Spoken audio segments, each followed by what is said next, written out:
You may have been told that nerve problems are simply part of getting older. That once damage happens, there's nothing you can do except manage the discomfort. That idea can feel heavy, especially if you've noticed burning, tingling, or numbness in your feet and wondered what it really means. Is it permanent? Is it just aging? Or could there be more to the story? Recent health discussions are looking beyond the word damage and focusing on circulation, inflammation, and the tiny blood vessels that support nerve function. In some cases, nerves may be under stress rather than completely inactive. And that shifts the conversation toward overall vascular and metabolic health. This doesn't replace medical care, and it's not about quick fixes. It's about understanding the bigger picture of how your daily habits may influence long-term nerve support. If you've experienced changes like this, you're not alone. Share what you've noticed in the comments. Because what we're about to explore might change the way you think about nerve health and aging. And there's one key factor most people never consider. You may have heard it before, that once nerve problems begin, especially in the feet or hands, it's simply part of aging, something permanent, something you just have to live with. And if you've ever felt that burning sensation at night, the tingling that won't quite settle down, or the numbness that makes you second-guess your balance, those words can feel heavy. It's easy to assume the story ends there, but recent health discussions are looking at nerve function a little differently. Instead of seeing every case as complete and irreversible damage, researchers are exploring how nerve function can sometimes be influenced by the environment around those nerves, especially circulation and metabolic health. That doesn't mean every situation is reversible, and it certainly doesn't replace medical care. But it does suggest that the conversation may be bigger than we once thought. To understand this, it helps to look at something most people never consider: microcirculation. Throughout your body, there are large arteries and veins that we often hear about in heart health conversations. Beyond those are networks of tiny blood vessels, so small they're nearly invisible, that deliver oxygen and nutrients directly to tissues, including nerves. These small vessels play a quiet but powerful role in how cells function every day. As we age, several factors can influence this microcirculation. Blood pressure changes, blood sugar regulation may shift, arteries can gradually lose some of their flexibility. Public health experts increasingly talk about microvascular health because these tiny vessels are deeply connected to long-term wellness. When circulation at the smallest levels becomes less efficient, tissues can feel the effects, not dramatically at first, but gradually. This is where nerve symptoms sometimes enter the picture. Nerves depend on consistent oxygen and nutrient delivery. If that support becomes less steady over time, nerve signaling may not function as smoothly as it once did. Again, that's not a diagnosis. It's part of a broader understanding emerging in research. It shifts the focus from thinking only about the nerve itself to thinking about the system supporting it. And that system is closely tied to metabolic health. In the past, some explanations oversimplified the issue by describing blood as thick or sludgy. Today, discussions are more precise. Experts often talk about chronic low-grade inflammation, insulin resistance, and metabolic syndrome. These are terms you've probably heard in relation to blood sugar, cholesterol, or heart health. What's important is that these conditions don't exist in isolation. They influence the entire vascular network, including the smallest vessels. Chronic low-grade inflammation doesn't cause dramatic symptoms overnight. Instead, it's a quiet process, one that can influence how flexible blood vessels remain and how efficiently nutrients are delivered. Insulin resistance, which affects how the body processes glucose, has also been linked in research to changes in vascular function. These metabolic factors are incredibly common worldwide, especially as people move into their 50s, 60s, and beyond. That's why conversations about nerve health are increasingly overlapping with discussions about metabolic wellness. It's not about labeling or blaming. It's about recognizing patterns that help us understand the body as a connected system. Diet and cooking habits often enter this conversation as well. You may have heard of compounds called advanced glycation end products, or AGEs. These compounds can form when foods are cooked at very high temperatures, especially during frying or heavy processing. Researchers are exploring how high levels of AGEs may contribute to oxidative stress, a process that can influence vascular stiffness over time.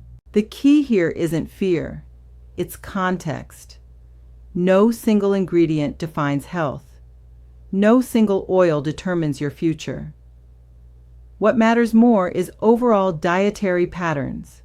How often highly processed foods appear on the plate, how frequently foods are deep fried versus lightly cooked, and how balanced meals are over time. Health organizations around the world consistently emphasize whole foods, vegetables, fiber, and moderate preparation methods, not because they promise miracles, but because long-term patterns matter. And one area getting renewed attention in circulation research is nitric oxide. Nitric oxide is a naturally occurring molecule in the body that helps blood vessels relax and expand. As we get older, production of nitric oxide can decline. That's part of normal aging biology. Interestingly, certain vegetables, particularly leafy greens and beets, contain natural nitrates that the body can convert into nitric oxide. This doesn't mean vegetables are a cure for anything, but it does help explain why diets rich in plant foods are so often associated with cardiovascular support. When vessels remain more flexible, circulation can function more efficiently. That connection between diet and vascular flexibility is one reason greens are back in the spotlight in recent health discussions. Another topic people are curious about is time-restricted eating. You've probably heard about 12-hour eating windows or intermittent fasting. Researchers are studying how giving the body longer breaks between meals might influence metabolic markers and cellular cleanup processes such as autophagy. Autophagy is essentially the body's internal recycling system, a natural process in which cells break down and reuse damaged components. The science is still evolving. Results vary widely between individuals, and fasting isn't appropriate for everyone. But what's notable is the broader principle.